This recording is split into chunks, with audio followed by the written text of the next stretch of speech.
Welcome back to seminary, everybody. So yesterday we talked about the stripling warriors, and I love those chapters because there's some amazing, amazing things we can learn. And so we talked about the 9 ways that the 2000 stripling warriors were the best, right? Okay, so the way they're talking in that I didn't totally go over is they're sending letters back and forth. It's in 56, I think I told you. From chapters 56 to 58, it's a letter from Helaman to Moroni. Okay? Okay, so now we're going to start in 59, and it says that after Moroni had received and had read Helaman's epistle, or his letter, he was exceedingly rejoiced because of the welfare, yea, the exceeding success which Helaman had had in obtaining those lands which were lost. And it says he told everybody in the land, and they all rejoiced because they were so excited for the fact that Helaman had had such great luck. Okay?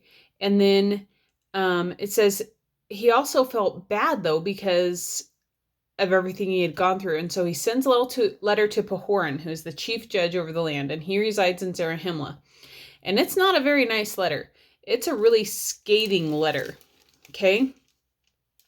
And we'll get to that in a minute. And it says, it came to pass that while Moroni was thus making preparations to go against the Lamanites to battle, behold, the people of Nephihah, who were gathered together from the city of Moroni and the city of Lehi and the city of Morianton, were attacked by the Lamanites. Okay? And it says, all the way to verse 9. Now as Moroni had supposed that there should be men sent to the city of Nephihah to the assistance of the people to maintain that city. And here's the part you underline. Knowing that it was easier to keep the city from falling into the hands of the Lamanites than to retake it from them. Okay, so why do you think it's easier to keep it from falling into the hands of the Lamanites than to retake it? And how does that kind of apply? Here's what my thought process is, why is it easier to stay a member of the church than to fall away and come back? Why is it easier to avoid temptation than to come back from those things? So I want to hear your thoughts. That's your homework. Tell me, why would it be easier to avoid those things than to partake of them and come back? Let me know what your thoughts are on that. Okay. And it says, he supposed that they should easily maintain that city. Therefore, he retained all his force to maintain those places which he had recovered. So it says he didn't send any more soldiers because he thought that they would be able to protect their lands themselves. And now when Moroni saw that the city of Nephihah was lost, he was exceedingly sorrowful. Okay, so the Lamanites come and they take over Nephihah, and Moroni is like, what in the heck? I thought we could maintain it. I thought we had the forces. They didn't. So now he's going to send the letter to Pahoran. Okay. And this is not a kind letter. This is a long letter. It's 36 verses here.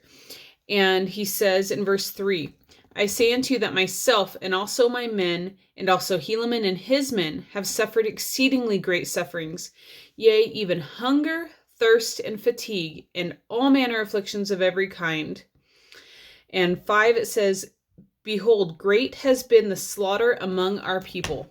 So he's telling them, we're having a hard time. We need help. We've asked you for help. You're not sending help. What is happening? And so in verse 15, it says, for were it not for the wickedness which first commenced at our head, we could have withstood our enemies, that they could have gained no power over us. Yea, had it not been for the war which broke out amongst ourselves. So do you remember we talked about the freemen and the kingmen? And the kingmen wanted to have a king and the freemen wanted to maintain their liberties. And they had a little bit of a civil war. And because of that, they weren't able to go against the Nephites. And the Lamanites. And so you know that we talked about the fact that they stopped the kingmen and they killed part of them and they put part of them in jail. And those that they put in jail, they're like, we can't even put you on trial. We have to go and take care of the Lamanites who are marching against our city.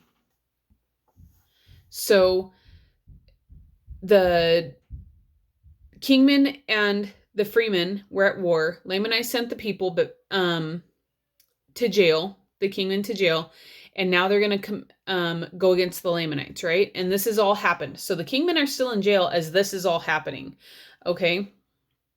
And so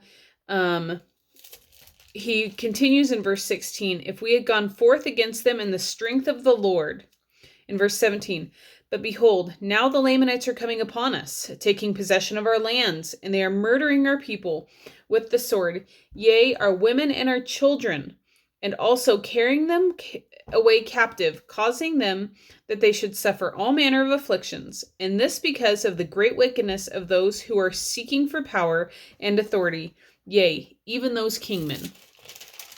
Okay, so he's writing this scathing letter to Pahoran, like, get us help. We need help.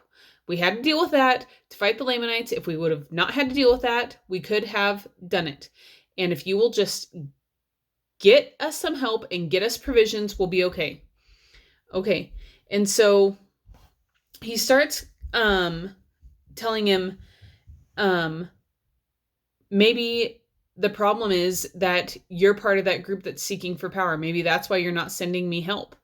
And so he tells him in verse 23, God has said that the inward vessel shall be cleansed first, and then shall the outer vessel be cleansed also.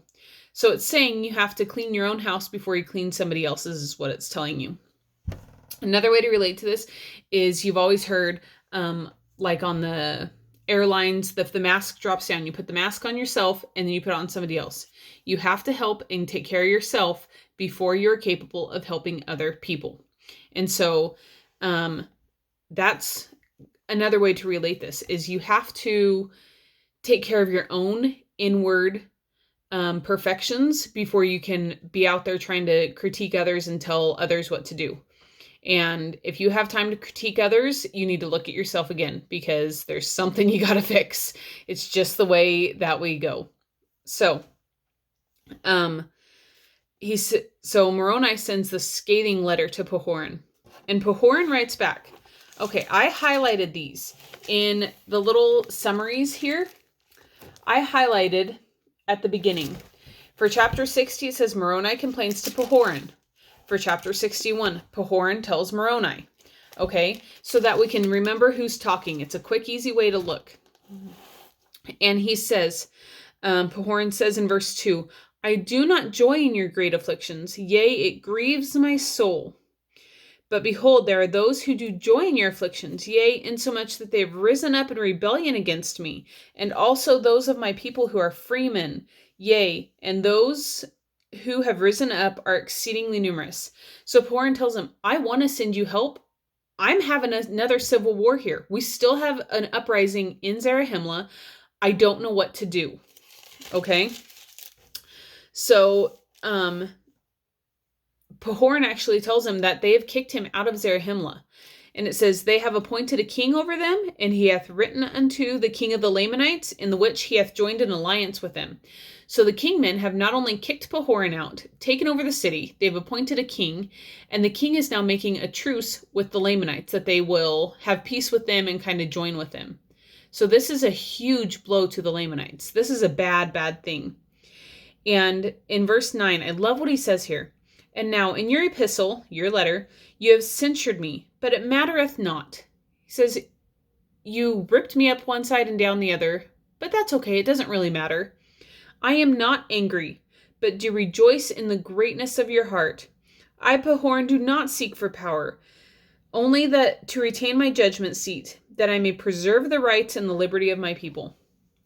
So he tells them, we have this going on. I am not searching for power. I want to keep my seat solely so that I can keep the people free and that I can grant unto them their liberties that they're supposed to have. He's a good guy and he doesn't know how to handle the situation. He's got a lot being thrown at him. Okay? And it says in verse 20, ye have said, except they repent, the Lord hath commanded you that ye should go against them. See that ye strengthen Lehi and Teancum in the Lord. Tell them to fear not. Okay, Lehi and Teancum are his second in command. And so Pahoran is saying, bring some men over here and help me, because I got to have help. I want to send you everything I can, but I got to have help. Strengthen Teancum and Lehi. Let them know how to lead your army and get over here and help me. Okay, so Moroni takes part of his men and he comes back and he battles in to get Zarahemla back because the kingmen have overtaken Zarahemla and kicked Pahoran out, right? So he goes to battle and the leader is named Pachus. I think that's how you say his name. Okay, and it says in verse 6, Pachus, who was the king of the dissenters, who had driven the freemen out of the land of Zarahemla and taken possession of it.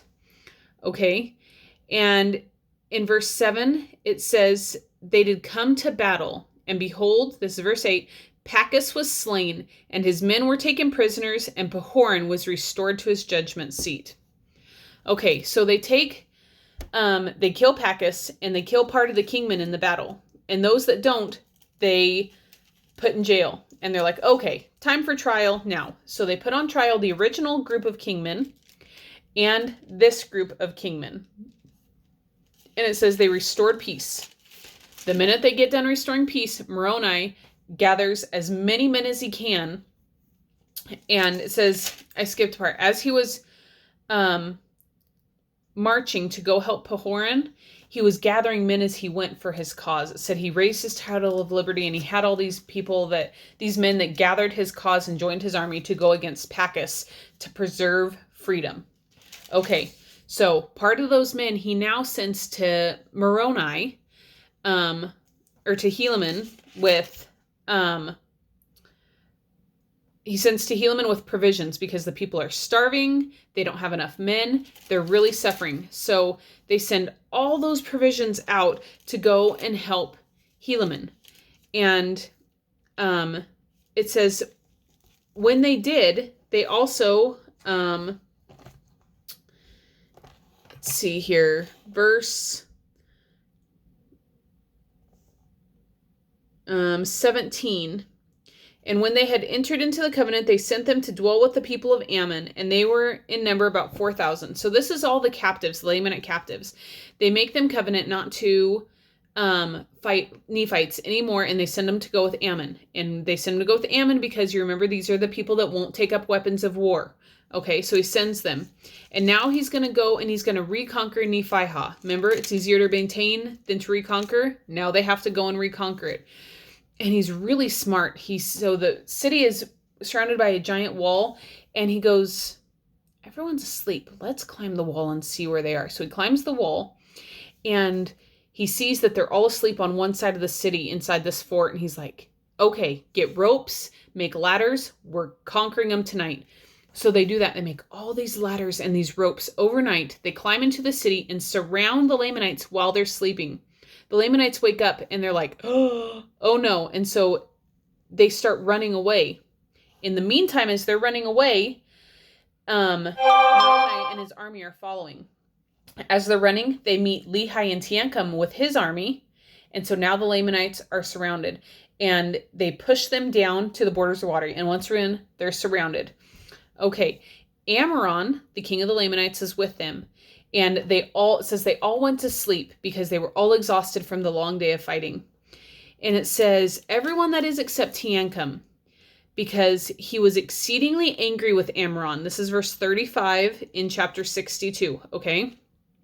He was exceedingly angry with Ammoron, insomuch that he considered Ammoron and Amalickiah, his brother, had been the cause of this great and lasting war.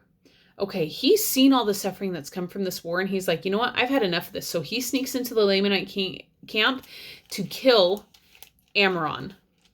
And it says he throws a javelin and hits him near his heart. Unfortunately, Ammoron is able to shout, and his guards take and kill Teancum. Ammoron dies, but Teancum dies also. And it says that when Moroni and Lehi heard that he was dead, they were exceedingly sorrowful, because he had been a true friend to liberty, and he had suffered many exceedingly sore afflictions. Okay, and it says, 38, Moroni marched forth on the morrow and came upon the Lamanites, insomuch that they did slay them with a great slaughter, and they did drive them out of the land. Okay, so verse 39, and thus they had wars and bloodsheds and famine and afflictions for the space of many years. 14 years, guys. This is a constant war field for 14 years. This is insane. Okay? And so,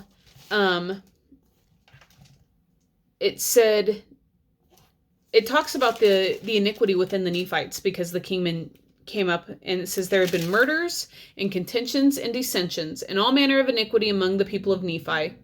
Nevertheless, for the righteous sake, yea, because of the prayers of the righteous, they were spared. So it's saying so the Lord's wrath should have come upon them, but because they had righteous, they were spared. This video is getting long. I'm going to tighten this up real quick. Okay. It says, because of the exceedingly great length of the war between the Nephites and the Lamanites, many had become hardened, but also many were softened. They went through the same thing, and yet they can choose to react to situations totally differently. Remember that. No matter what situation you go through, you can choose how you're going to react and how you're going to come out of it. Okay? And it says, Moroni yielded up command of his armies to his sons Moroni-Ha, and Helaman started preaching again. Okay, and it says the Nephites began to be abundant in the land again, but they didn't get lifted up in the pride of their eyes. And it says, and Helaman died. Okay, so Helaman died, and because Helaman died, now Shiblon's going to partake over keeping of the records. Okay, and it says he's getting old, and so he's going to pass... before I get to that, and it says, Shiblon took possession of those sacred things which had been delivered unto Helaman by Alma. And this is where I got excited, and it says, he was a just man, and he did walk uprightly before God. And at the end of verse 2, and also did his brother. This is just a little snippet, but I love this, because if you remember, his brother is Corianton, who got taken over by a harlot, who went away from preaching, who had so many troubles, but he repented, and it says, also did his brother. That means Corianton repented and came back and joined the gospel and did everything he was supposed to. And I love that. And also did his brother. Please highlight that. Okay, remember that. And it says Moroni died and Shiblon died, and therefore it became expedient for Shiblon to confer these sacred things before his death upon the son of Helaman, who was called Helaman. Okay, so this is the end of all these records. Okay, on Sunday, we're going to start in the book of Helaman. This is awesome. This is right before Christ comes, guys. These are awesome, awesome chapters. So I know this was a little long, a little confusing. Stick with me. We'll get there. You guys are awesome.